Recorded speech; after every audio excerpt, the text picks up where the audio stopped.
Episode 664. You've waited long enough. I give you the future of gaming. You ever wonder what the bottom of an Avatar shoe looks like?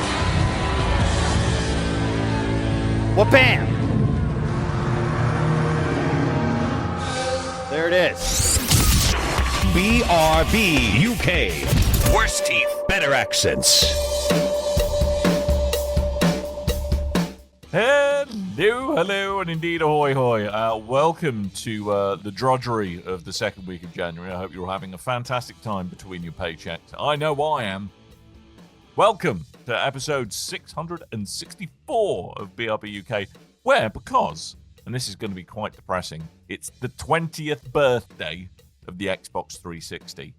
We are going to do a little bit of a look back of the things that made it such, I think, probably one of the very best platforms that have been. I think it was the combination of the right place, the right time. Technology was maturing nicely. There was some great video games about at the time, and probably Microsoft were at the peak of or the Xbox division was at the peak of its game in terms of how it was sewing up kind of exclusives and also the way in which it's driving forward online gaming. But before we do that, I should just remind you, I'm one of your hosts. I am Dan.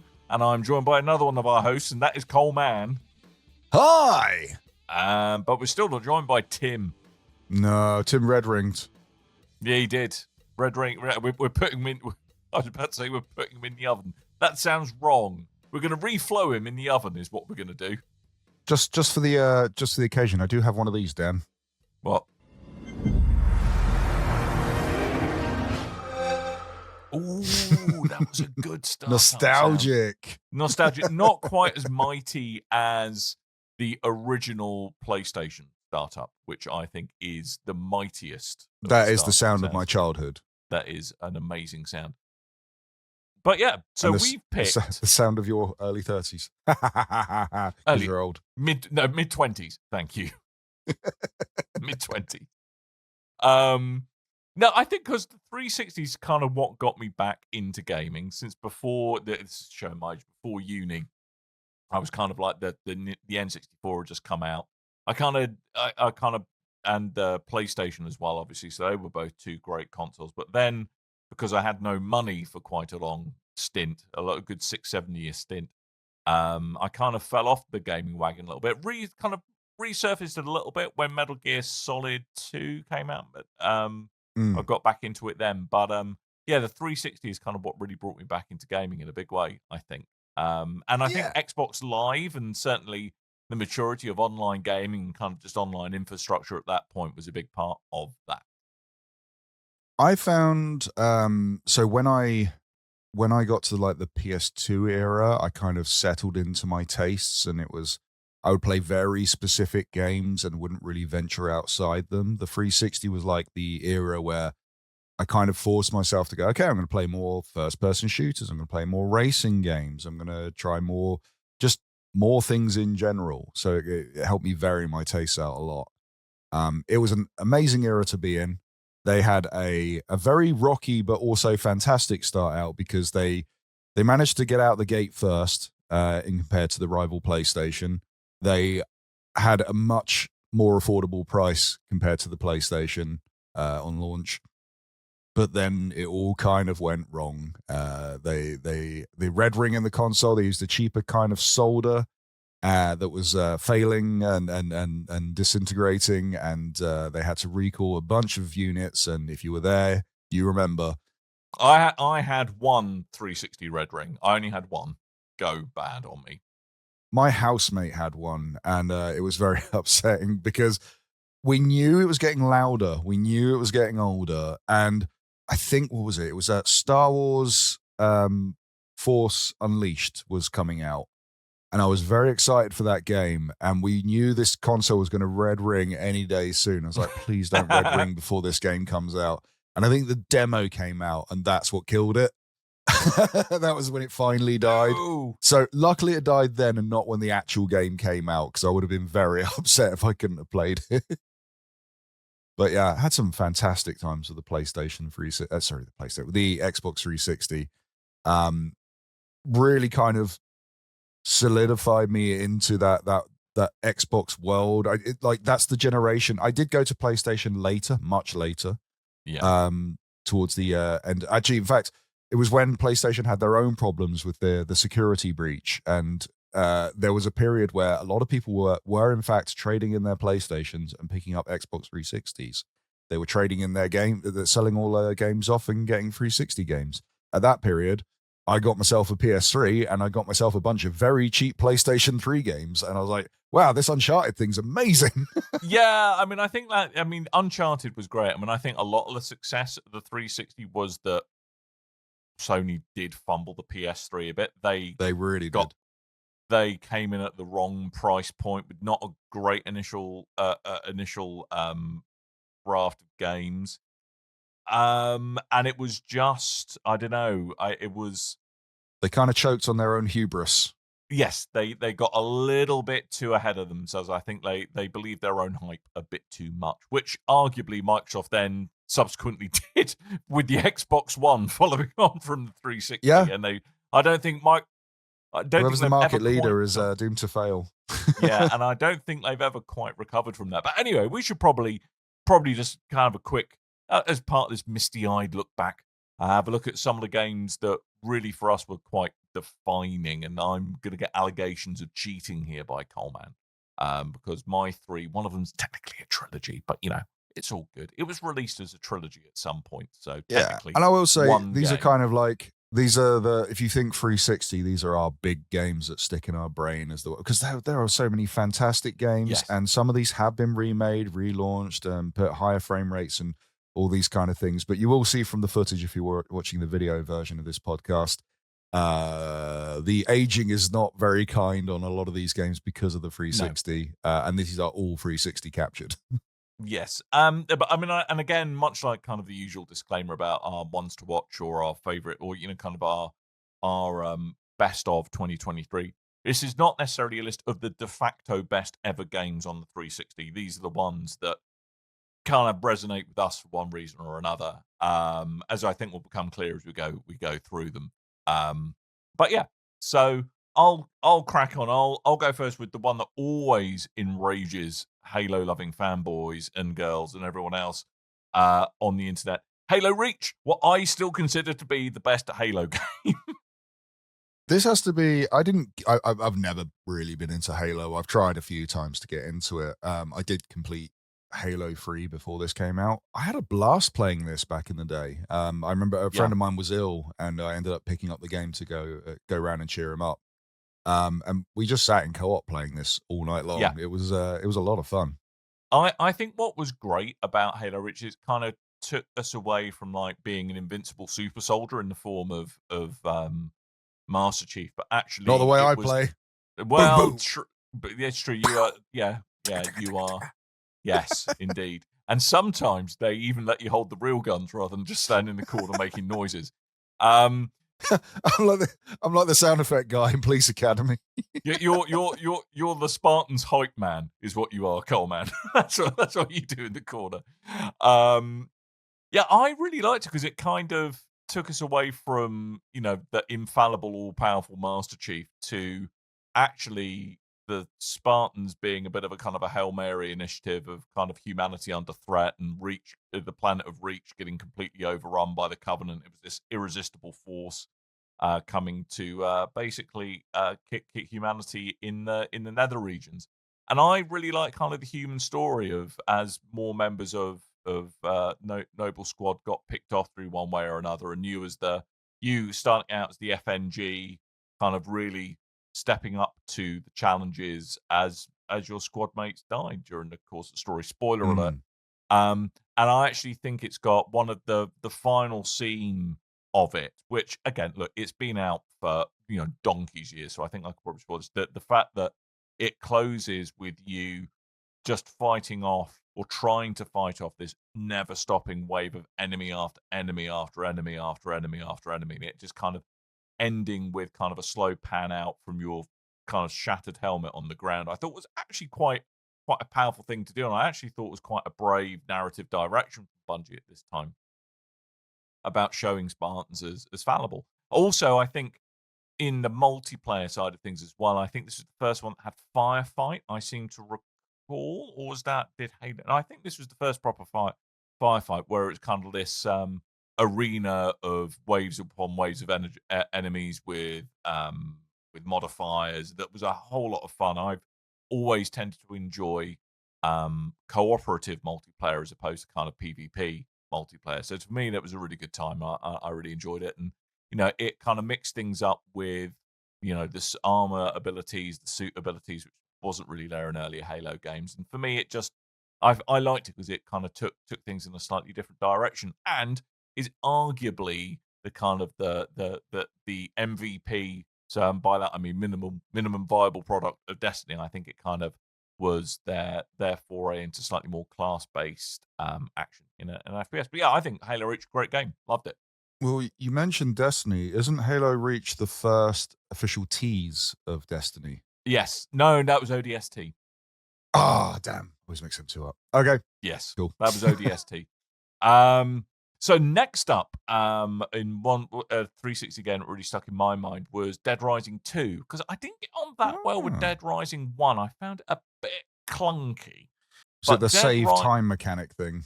Yeah, whereas kind of I felt Dead Rising 2 really embraced the silly and also made it a lot more accessible. And for me, it was the co-op once again that really made this. I can remember years and years ago, one of the first extra lives I did, Tudor7, if he's still around, long time listener of the show. Hopefully, Tudor.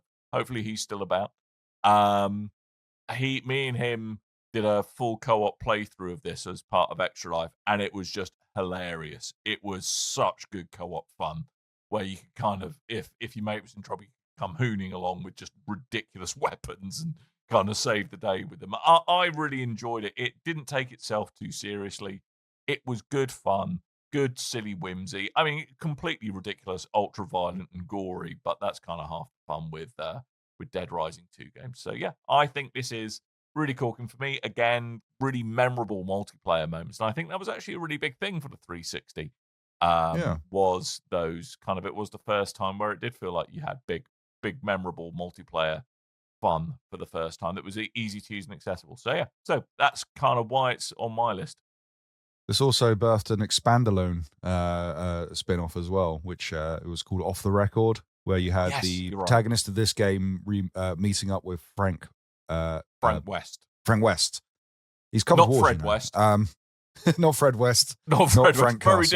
Very different person. Again, another very different person. Yeah. I believe this went down very well. I played the first Mass Effect a lot, and I never got into any of the sequels. I'm not sure Mass why. Effect or Dead Rising? Sorry, Dead Rising. I was looking at a thing. Spoiler alert. Apologies. Speaking of, my last one of the ones that really stuck in my mind, and this what is could where it Coleman, be? Yeah, Coleman yelling allegations of me cheating. But I've thrown in the Mass Effect trilogy here. You've ruined the sanctity of this competition. I have ruined the sanctity of it, and I shall never be forgiven. But I mean, this was the first kind of long form RPG that really grabbed me in this era of gaming, and I just really kind of loved the kind of the space wizardry of being kind of all these elemental powers that you had, and I always played like an adept, kind of like essentially the mage class. But what I really loved was how this really did pay off over the 3 series, because if you look at Mass Effect 1, it's actually a very different game in its styling, sensibilities, and gameplay than 2 and 3. What really grabbed me about this was kind of the whole, and I know Halo slightly did this, but the whole kind of Forerunner civilization that you were getting hints of, and that different races were treating it almost as a religion, and meeting the Reapers for the first time was pretty incredible. And there's just a lot of real standout storytelling moments, I think, in the Mass Effect trilogy. And there was the whole thing about the decisions you made in the first game kind of really setting the tone in the second and third game as well. And I think that was quite an impressive, long-sighted bit of gameplay planning that the folks at BioWare did. And I kind of feel this was kind of peak BioWare to me, was the Mass Effect trilogy. I mean, the third one I know has got its detractors, rightly so. I think the ending, the way the trilogy paid off wasn't perhaps what many of us were looking for, but kind of the sheer ambition and scale, both technically and in terms of the story they were telling with Mass Effect, I just thought was something that probably I don't really think has been repeated since. And this was, I can remember being super hyped for, certainly for 2 and 3. I mean, kind of Mass Effect 1 I picked up a little after launch, but it really, really grabbed me. And just the whole deep universe building, kind of the real beautifully crafted, intricate backdrop to this space opera that was set was just fantastic. And the beginning of Mass Effect 2 is one of the best starts to a game in a long time. I will say a weird thing for me to say 20 years later, but well, not 20 years later, but close to. I only finished the first game in lockdown, and I have yet to start 2. I hear it's got an amazing opening. Please don't ruin it for me. I won't ruin it for you. I'm not going to ruin it for you. But no, it's great. And if you haven't picked up Trilogy, you can often find it at a very reasonable price these days. It's had kind of pseudo remasters, I think. That can get them on PC. And you can get 4K 60 copies for PS4, Xbox One, and PC. They gave them away on PS Plus a little while ago. Yeah. I think I bought mine on Xbox at the time because I had a Series S and didn't have a PS5. The PC one's been given away numerous times on different things. Yep. So, yeah, they're cheap. You can get them. I hear it's a good time on your Massive Geek. I've heard that, but apparently you need to install all 3 games at once. So that's a thing. That is a thing. But I might go back and play this game again. I don't think it's supported on the deck, but if it plays well, then it's playable. It's playable. It shows as playable. I might go back and have a little re-experience it because it's been a while and I forget what happened last week these days. So probably I'll be pleasantly surprised by a large amount of this. And to this day, best use of the word cloaca in a video game. That's all I'm going to say, Coleman. I mean, I enjoyed my time in the first one. I'd played a little bit of it previously and couldn't quite get into it. And then I had like a proper push at it. Something happened. And I don't know. But playing the remaster, it was a very enjoyable time. I like... so my mistake of playing it the first time is it kind of defaults to saying it's going to assign all your stats to various points on its own. Second time round, just turn that off and go, right, I'm going to pick where the points go, and this is a much more enjoyable experience. Yes, and it's always fun. You can play it. It's got the whole Renegade and Paragon system, I think, which at the time was kind of a whole, depending on how you behave towards people, altered how they and the world around you viewed your character of Shepard. So, Which has been done a lot, but not on that kind of degree on a game of this kind of style and scope, whereas that's more kind of a point and clicky type, or even like old Fallout kind of thing, the top down stuff. Good picks, Dan. Good times. Thank you. So Coleman, what have you picked? Well, resisting the urge to pick a WWE game, I went for probably the thing I spent the most time playing on the Xbox 360, and I put that down to the series. But in this case, I've gone for Rock Band. I loved Guitar Hero on the PlayStation 2, and I love rhythm games, and I love games that kind of have a gimmick to them. So adding the plastic controller guitar thing, I had a lot of fun. It was good fun. Yeah.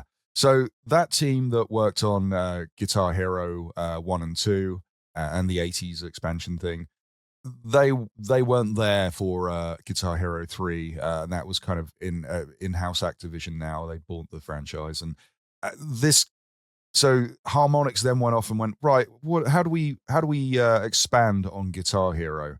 We make it a full band. We add drums, you can have multiple guitars, and you can sing. And over the years, that would be then expanded to you could have a whole set of drums, or you can have a keyboard, or everyone's a singer. I particularly like in Beatles where they added the harmonizing mode. So you can have everyone on their various controllers, but then everyone can have a microphone, and then you can harmonize in time. That's really really cool or system. not, as the case may be. I had a lot of fun with me, Beatles. Yeah, if me, Tim, and Coleman started singing, you would deeply regret it. But and this was kind of like the first. Oh, sorry, go on. I was just going to say, and this is, of course, coming back to X-Drive, this is one I think Brady, by his book, by the way, did a 24-hour rock band-a-thon I remember for One Extra Life. And I was like, dude, that's brutal. It's insane. And copied recently by Alex Horn for Stand Up to Cancer. I still think Brady had the original idea. So the cheeky, brass famous band thing. comedians ripping off our good ideas.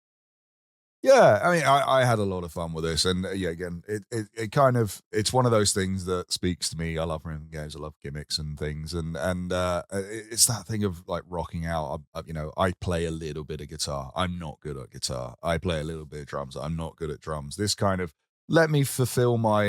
It's karaoke essentially. I got to fulfill my rocker boy fantasies. And we had a lot of parties with Rock Band back in the day, and a lot of house parties, and that thing would get cracked out and carried on right up until the end before they rebooted that series and brought it onto the modern console or modern last generation consoles. But love Rock Band. Spent way too much money on DLC. Yes, that was the first game I think where folks finally cottoned on to. Ooh, you can make a lot of money with this DLC stuff. Yeah, adding extra songs, but having the foresight to go, you can carry that DLC forward into the other games, and also they allowed for it. If you bought a music license, which I think was around £10, they went, well, you can pull all the games we have the rights to from that game and then stick them on the next game. So by the time Rock Band 3 rolled around, you could have all the songs off this, you can have all the free games. Plus the not the Beatles, they didn't allow it for Beatles, but the Green Day songs and like any of the other games, the Lego Rock Band, like you could rip all of those games and stick them all forward onto different ones. So it was a very big party game by the end of it. Yes. Yep. Okay, so my next pick, and this one is specific in the trilogy of games that it came out for on this platform. All right, Jesus Christ. A lot of people say this isn't as good as the first game. I think this is way better. Batman Arkham City. I love this game. It has great game. They've gone from the kind of back and forthing nature of a sort of a open Mega Man game, but the game's set in Arkham Asylum where you're following corridors and it's much more kind of claustrophobic. And then they opened it up into a lockdown version of Gotham City, Arkham City. Where the whole section's been turned into a kind of prison city. I really, really love this game. I really enjoyed my time playing this game, and I played the heck out of this game. I'm a big Batman fan. I love that a lot of the original Batman animated voice actors came back for this role. I love the story of this game. I love that world. I just had so much fun, and I know it's kind of, thanks to IGN's review of Spider-Man, this has become a meme in itself. But this is the first time I played a game when I'm Batman. Like I feel like I'm Batman. Dude, in all fairness, you probably most days you look at yourself and go, "I'm Batman." So, to be fair, I'm the guy. I mean, it was so good. It was really, really good. So immersive, and I just had so much fun. And I remember as well, like this is one of the first games that I started playing in like proper HD, not on an SD TV, SRT TV, CRT TV, standard def, whatever you want to call it. This is the first time I played an actual HD game on a HD TV, and I just remember looking at the menu, at the detail of Batman and like the rain around him and stuff, and it was kind of freeze frame, and then each time you picked a different thing, it jumped to a different thing. I was just in awe. Just kept going back and forth looking at different shots of Batman. And this looks amazing. I should probably play the game, but I'm just in awe of the look of it. Such a good game. I mean, it's a great series, but this is my favorite one out of the whole lot. And I really thought they took the combat up a notch with Arkham City as well, compared to yes, well. It was really tight combat It's brilliant. It's brilliant game. a shame the series got dropped off a cliff thanks to Suicide Squad, the remnants of Rocksteady. But it looks like we're going kind of back to that style in Lego. So, I'll be interested to see how that plays out this year. Yeah. My last one, and though not my favorite in the series, this is my favorite in the Xbox 360 series. Okay. Disclaimer. Fable 2.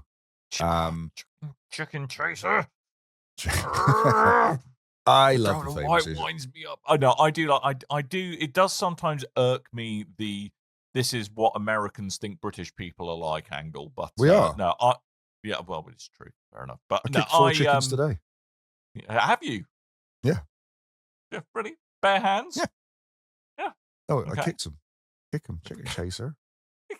That's not really. That's kicking chickens. That's not chasing chickens. You do kick chickens.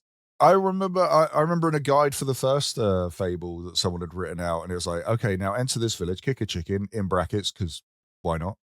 It's not actually part of the guide. It's like I'll just put it in there. But yeah, this one they built up on the original Fable game, and definitive Fable game is Fable: The Lost Chapters.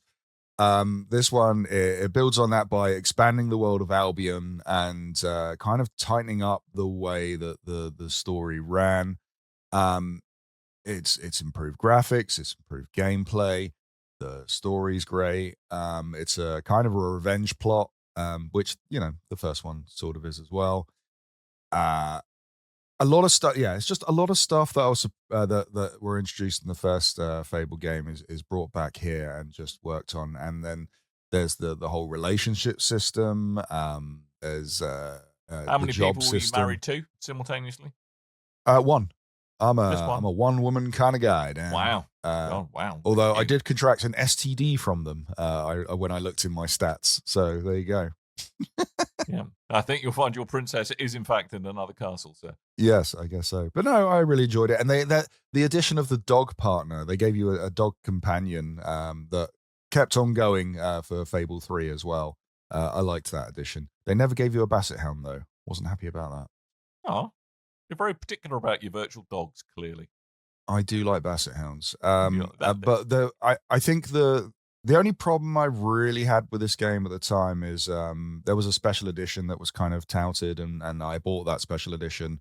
And then about 2 weeks before the game launched, they went, by the way, we've pulled back how much stuff we've given you in the special edition, and we got rid of a load of it. So they just kind of sent you a special sleeve on the game and gave you some DLC that made they kind of made medieval Master Chief armor, which they gave you at the start of the game, which kind of broke most of the game because it was so OP for a lot of it. But a lot of fun. Had a lot of fun. Good. Fable. So 2. we probably ought to touch on Tim's favorite 3, perhaps not in quite as much detail because we are arguably running a tad long. Apologies. But so Tim picked out his first one, Elder Scrolls 4 Oblivion.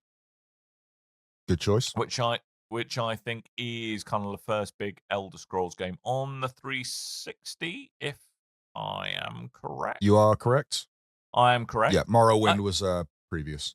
Was previous. And again, it was kind of, I think, the first time something felt as expansive as it did, thanks to the power of the 360. I think it's a game that introduces to the wonders of Bethesda jank in a very real way. I don't think it's necessarily aged particularly well, but again, but now we have a remaster. We do have a remaster, but I think just the sheer ambition of the game is what kind of really made it stick in the minds of many.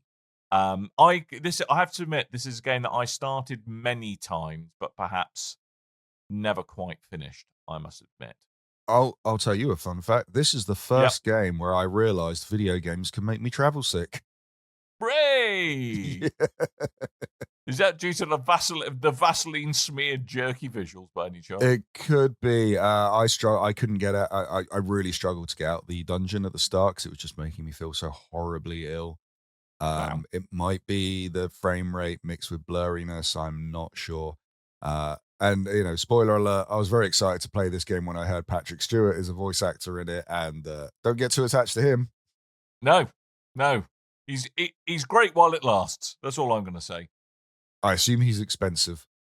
Yes, I'd imagine he is. So that's kind of Elder Scrolls 4. Obviously, I think the Skyrim's more well known by many, but this is kind of really setting. I find if you're like a long time fan of this series, then you tend to go, yeah, this was better than Skyrim. But then the players of Morrowind would say Morrowind was better than this. So, each time fan of the previous series will say someone's always wrong on the internet. Let's face it. I prefer Skyrim. Yeah.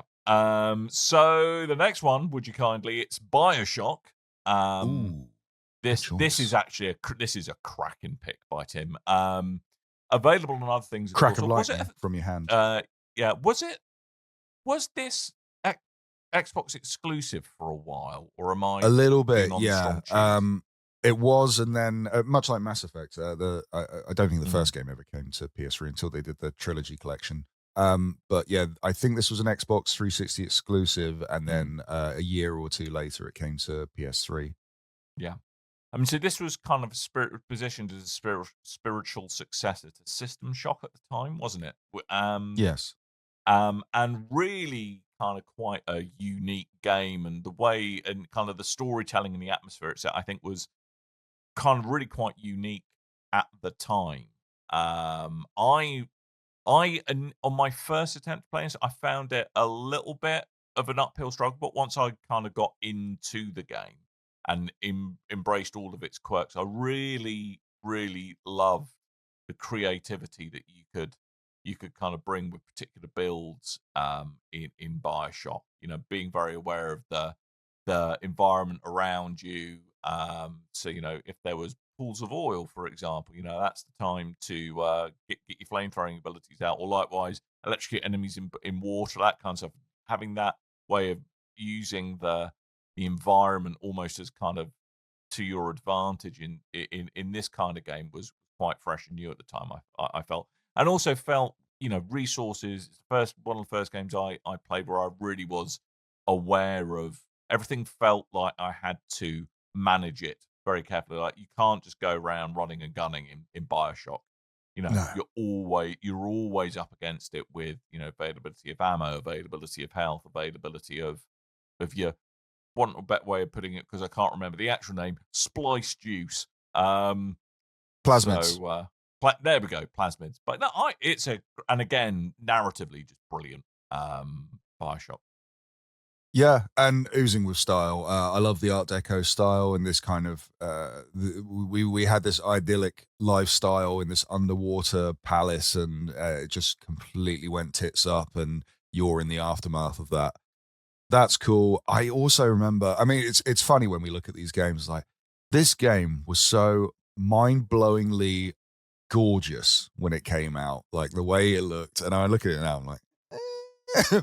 But again, we've had remasters and things, remakes and remasters and ports and what have you. So this game's a lot better looking these days. And I remember all anyone used to talk about when this game came out was like, have you seen the water physics? Have you seen the way the water looks? And this is the most realistic looking water I've ever seen in a video game. I mean, mean, good looking water, to be fair. It was great looking water. I mean, my personal favorite of the Bioshock series, and again, this is a bit controversial, is Bioshock Infinite. I really like that game. Me too. Narratively, I really, really enjoyed that game. But I think Bioshock was in the FPS genre at the time was one of the really unique things that have been attempted. And yeah, I love the way this is all constructed. It was just brilliant. Really good game. Bioshock is a talking game. I did like Infinite. Kind of, they had those. I think they were expandalones as well. But the DLC edition of Under the Sea, where for a brief period you do get to see Rapture in all its glory before the downfall. Yeah. So that was pretty cool. However, that story does ruin this game. So yes. Bioshock, good pick, Tim. Good pick, Tim. And here's in memory of Tim. Indeed, he's fine. God damn it. And his final pick. I'm saying that's a much more ultimate. It's what he would have wanted us to play. Was Gears of War. oft remastered twice. So good they remastered it twice. Yeah. But this was, I think, for me, the first time I can really, because this is actually Gears of War was the first thing when I got a 360, and I was a bit late to the party. I got it in 2007. This was the first game I picked up for it, and I think they did a really good kind of cinematic trailer for it. And by that I mean it was actually out The in Mad cinemas. World. The Jules Mad Holland, World Mad one. World. Um, Not Jules Holland, Gary Jules. And I can remember thinking, wow, this is a video game. This is interactive. That's incredible. It kind of blew my mind. Obviously now it doesn't, it hasn't, it's not as graphically jaw-dropping looking at 360 footage as I think kind of my rose-tinted specs looking back in the memory banks has it. But it was at the time a phenomenal technological achievement. So I retroactively went back to this one because I started on the second one. This didn't really appeal to me, and then when I was trying to do my get into more games, stop playing one thing. Then I ended up going back to this. But I played all of Gears of War 2 in like co-op, and then went back and did this one on my own, and I really really enjoyed this. And it's again the jaw-dropping graphics of the day, and now it's kind of like It's a little bit quaint, and it's very like I never knew it being so dark and brown before, but I guess it was. And again, this is one of these games where it was kind of an excellent co-op experience, be it online or kind of couch co-op, and it really did feel that if you were playing it co-op, you and your mate were part of a squad who were fighting against kind of almost insurmountable odds. I think it was, again, kind of the first of its kind in this genre, where I think a lot of shooters felt and were designed to be almost very twitchy and kind of like the Quake model, and I think that was kind of like the default. But this was the first where it felt slow and lumbering, and again, resource scarcity was often a thing, and it just had a very different pacing to it than what a lot of people considered archetypal shooters at the time. But yeah, I think it popularized it's a cool the knee-high wall shooter.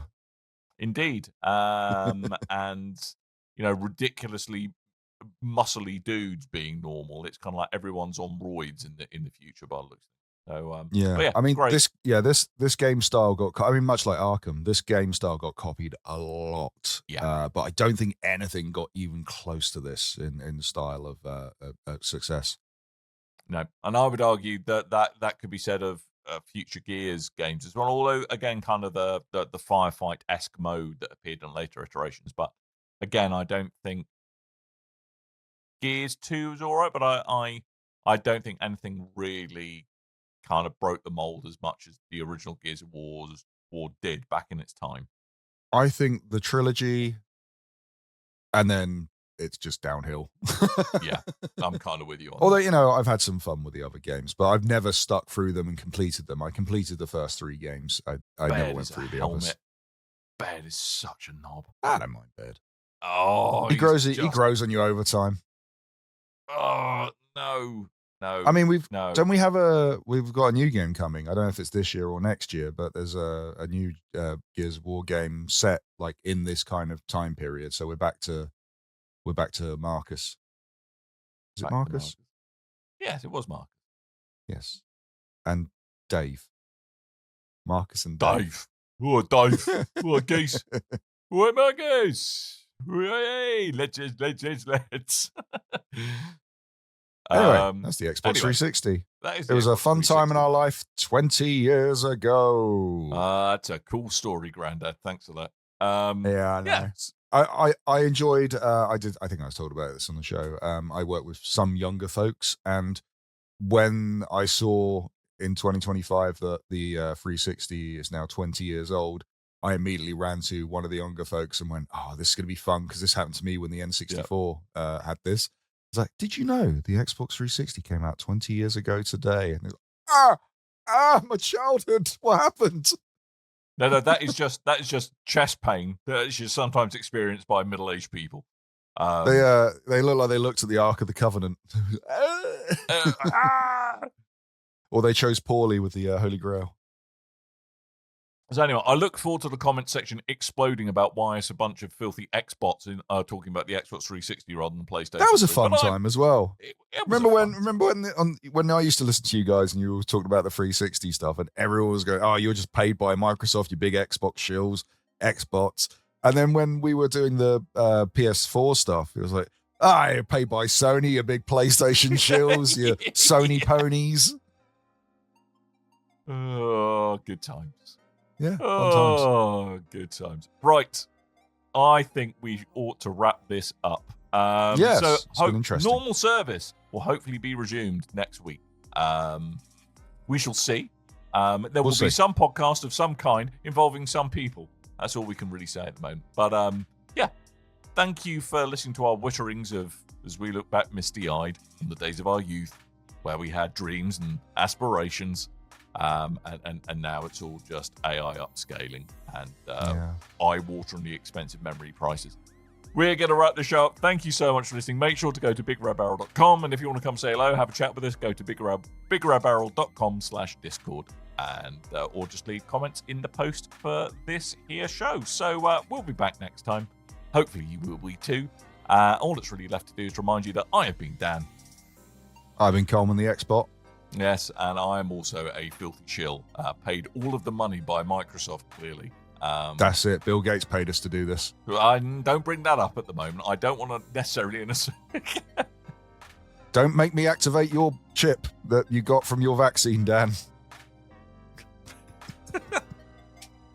Right, we are out of here. So thank you so much for coming on and downloading us. And until next time, dear listeners, toodle bye.